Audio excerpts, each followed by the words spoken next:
AITAH for making a call that got my neighbor's dog taken by animal control. This happened a bit ago, and even though the call was anonymous as far as my neighbors knew, our relationship is more strained than ever, and I've had people in my life saying I should have just minded my business. My neighbors had gotten a new dog. The dog was matted, thin, and left outside most of the time. By most of the time, I mean 12+ hours a day in a community where dogs are on teethers with very small yards and not allowed to be outside unsupervised. This dog would be tired up outside with no cover in the sun for hours at a time just barking. When I first saw the dog, I had an uneasy feeling, but figured it was a new dog. Maybe they were waiting for an appointment to take the dog in. But he would be outside barking and barking and barking, even when they were home. He was outside where there was no shade, even from trees in a Midwest hot and humid early summer. One day it was high humidity and low 80s temp, and they left the dog outside for 12+ hours. The next day, I called animal control, hoping they would do a wellness check and maybe give some information to the new owners about shade. Within 30 minutes, the dispatch for them is 20-25 minutes out. They had gotten there and removed the dog from the property. When I had informed community management about calling earlier that same day, he had told me to expect animal control to take a day or two to come out, as they had dealt with them for other calls before. I did not expect them to come out so fast. When I was on the phone giving information, I was rapidly placed on hold so the dispatcher could update people on her end. I didn't think much of it until later. I had never made a call to animal control, but had worked in rescue a few times. Knowing now the dog was removed, I've had people in my life tell me I should have minded my business, but part of me feels I did the right thing if, what I expected to be, a welfare check turned into a removal.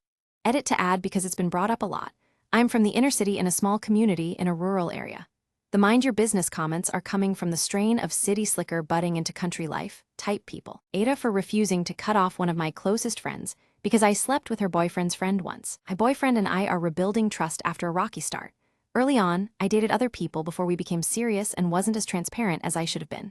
He was also slow to define the relationship, so the ambiguity felt mutual at the time, but I understand why my choices created trust issues, and I take responsibility for that.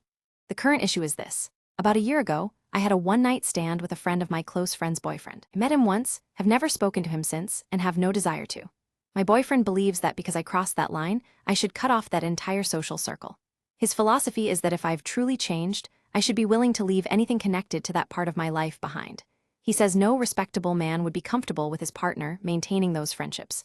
The problem is that the person I'd actually be losing is one of my closest friends. It's been nothing but a positive influence in my life. The man I slept with is essentially a friend of my friend's boyfriend, and I don't expect to ever see him again. I've offered to avoid any event where he might be present, and I have no interest in maintaining any connection to him. I genuinely understand my boyfriend's perspective, but I don't agree that ending a healthy friendship is the right or proportionate solution. AITAH for refusing to cut off the friendship, or is his request a reasonable expectation while rebuilding trust? AITAH for not paying Parent Plus loan. A backstory: when I applied for college about 20 years ago, I, F37, filled out for loans and scholarships. I took out money for loans. Unbeknownst to me, my father took out a Parent Plus loan. My second year of school, my father filed for bankruptcy. It messed up my third-year return to school, as I was unable to get as many loans. I took a semester off and only did one semester after that, so a total of 2. 5 years at a Christian school, then took several years off.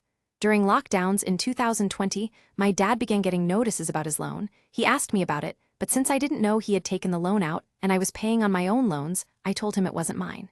He never paid any of it, and my sisters have gotten involved, saying I now owe about 40 grand on the loan.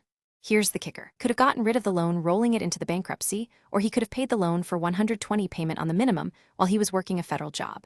Now he is retired, has no dependents, has never paid on it, so interest has really taken over. I am a SOM with no income paying on my students' loans that I did know about. My FIL recently passed away, leaving us the house we live in and land, so no cash. Today was my mother's birthday. At her birthday lunch, my sister asked when I would be paying off this loan. I explained the things above. I told her I was not refinancing the loan to my name, and I didn't have the extra income to pay almost $400 a month. She yelled at me, called me selfish, told me to figure it out several times, saying it wasn't fair, and my dad didn't know what he was signing up for, then stormed off. She then sent me a scathing message about it. AITAH for not paying off a Parent Plus loan that I didn't sign for and didn't know had existed. AITAH for being close with my younger sibling. I, 31M, have a decently large age gap with my youngest sibling, 17M, despite that our interests, anime, gaming, etc., are really similar. Due to that, despite us living several states away, we speak on the phone often, usually several times a week. Sometimes the calls can stretch out for hours. Recently, our parents' 60s have picked up on this and become very upset about it. They state they feel like our age gap is too large for us to talk so often. They also dislike the shared interests my sibling and I have and blame me for my kid brother continuing to be interested in them. It has gotten to the point that every time my younger brother calls me, if either parent is in the vicinity, they will immediately get upset and either start lecturing my brother or text me lengthy paragraphs about how disappointed they are in me for continuing to speak extensively with my sibling and how it means I have no social life and will fail in my career. To that latter point, I am single and do not have a large friend circle due to moving frequently for work, but these things were still true prior to me speaking with my sibling frequently. My career is going very well, and I was even recently promoted. They also feel that we are not close enough with our third sibling, 19M, which I disagree with. Third sibling does not share any interests with us, and similarly to our parents also actively dislikes the shared interests youngest sibling and I have. I will admit, I do not speak to him as frequently, but that's more so because he is extremely busy work, college, extracurriculars, friends, relationship. We still do text a few times a week and call once every few weeks. It has gotten to the point where they are now continuously threatening to cut off my younger sibling's phone access so we can't communicate any longer. So basically, AITAH for maintaining a close relationship with my youngest sibling despite it angering our parents.